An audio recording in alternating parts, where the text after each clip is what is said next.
আসসালামু আলাইকুম, কেমন আছেন সবাই? আশা করি সকলেই খুব ভালো আছেন।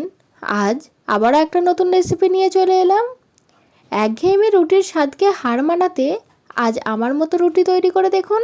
দেখতে এবং খেতে দুটোই অসম্ভব সুন্দর হয়। প্রতিদিন তো একই রকমের রুটি খান, একদিন আমার মতো করে বানিয়ে দেখবেন। বারবার রিকোয়েস্ট আসবে করে খাওয়ানোর জন্য। একটা আমি ভেঙে দেখিয়ে দিচ্ছি, দেখুন। দেখুন কি সুন্দর, ভেতরটা নরম তুলতুলে হয়েছে আর দেখতেও কিন্তু খুব সুন্দর হয়েছে। তো চলুন আর বেশি দেরি না করে দেখে নিন আজকের এই রেসিপি। নরম তুলতুলে আটার রুটি তৈরি করার জন্য প্রথমেই আমি 2 কাপ আটা নিয়ে নিয়েছি। আটাটাকে একটু ভালো করে আমি চেলে নিচ্ছি। এই রুটিটা তৈরি করতে আমি কোনো ময়দার ব্যবহার করব না, আটাতেই সম্পূর্ণ করব। পরে আবারও 2 কাপ আটা নিয়ে নিচ্ছি। টোটাল 4 কাপ, মানে এখানে 500 গ্রামের মতো আটা আছে। আটাটাকে খুব ভালো করে চেলে নিয়েছি। এরপর আটার মধ্যে দিয়ে দেব 1 চামচ লবণ আর দিচ্ছি 1 চামচ খাবার সোডা। লবণ ও খাবার সোডাটা আটার সাথে খুব ভালো করে মিশিয়ে নেওয়ার পর দিয়ে দেব আখের গুড়। এখানে আমি 200 গ্রাম আখের গুড় নিয়েছি। একটু একটু করে আটার সাথে খুব ভালো করে মিশিয়ে নেব। আমি এখানে আখের গুড় ব্যবহার করছি, আপনারা যে কোনো গুড় ব্যবহার করতে পারেন অথবা চিনি ব্যবহার করতে পারেন। আটার সাথে গুড়টা খুব ভালো করে আমি মিশিয়ে নিচ্ছি। এরপর অল্প অল্প করে জল দিয়ে একটা ডো তৈরি করে নিচ্ছি। এখানে আমি রুম টেম্পারেচারের জল ব্যবহার করছি, গরম জল ব্যবহার করার প্রয়োজন নেই। অল্প অল্প করে জল দিয়ে ডোটা তৈরি করে নিতে হবে।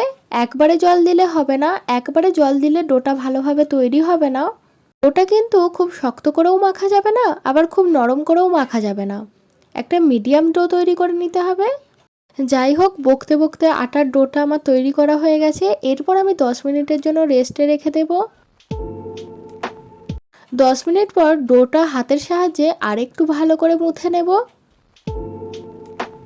দেখে নিন শেষ পর্যন্ত ডোয়ের ঘনত্বটা কতটা হলো, ঠিক এরকম।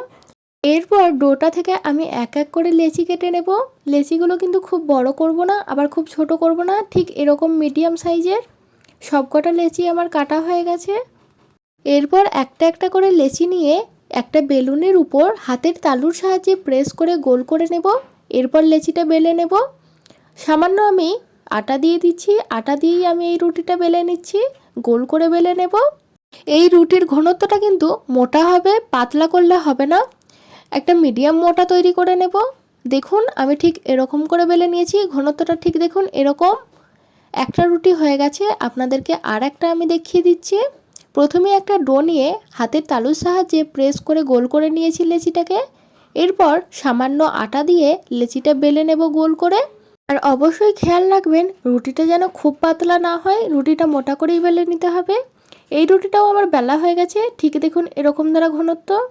এরপর চলুন রুটিগুলো সেঁকে নিই। তার জন্য আমি গ্যাসে একটি লোহার প্যান বসিয়ে দিয়েছি। সেটা গরম হয়ে গেলে একটা রুটি দিয়ে দিচ্ছি। 2 মিনিট পর দেখবেন ঠিক এরকম দ্বারা ফুলে আসছে। এই সময় আমি উল্টে দেব। খুন্তির সাহায্যে একটু প্রেস করে দেব যাতে রুটিটা খুব সহজেই ফুলে যায়। এই রুটিগুলো তৈরি করতে কিন্তু বেশিক্ষণ সময় লাগে না। আবারও এক পিঠ উল্টে দেব, দেখবেন এরপর খুব সুন্দর করে ফুলে যাচ্ছে। দেখুন কি সুন্দর এটা ফুলে গেল। একইভাবে আমি সবকটা রুটি তৈরি করে নিচ্ছি। আপনারা আমি যেভাবে করলাম এভাবে করে দেখবেন, আপনাদের সব রুটিগুলো নরম তুলতুলে আর ফুলে উঠবে। তো বন্ধুরা, আমি সবকটা রুটি রেডি করে নিয়েছি। আমার এই রেসিপি আপনাদের কেমন লাগলো আমাকে অবশ্যই জানাবেন। ভিডিওটি ভালো লাগলে লাইক করবেন, আর চ্যানেলে নতুন হলে অবশ্যই সাবস্ক্রাইব করে পাশে থাকবেন এরকম নিত্য নতুন রেসিপি দেখার জন্য। পরবর্তী আবারও একটা নতুন রেসিপির সাথে দেখা হবে। ততক্ষণ পর্যন্ত ভালো থাকবেন, সুস্থ থাকবেন। ধন্যবাদ, টাটা।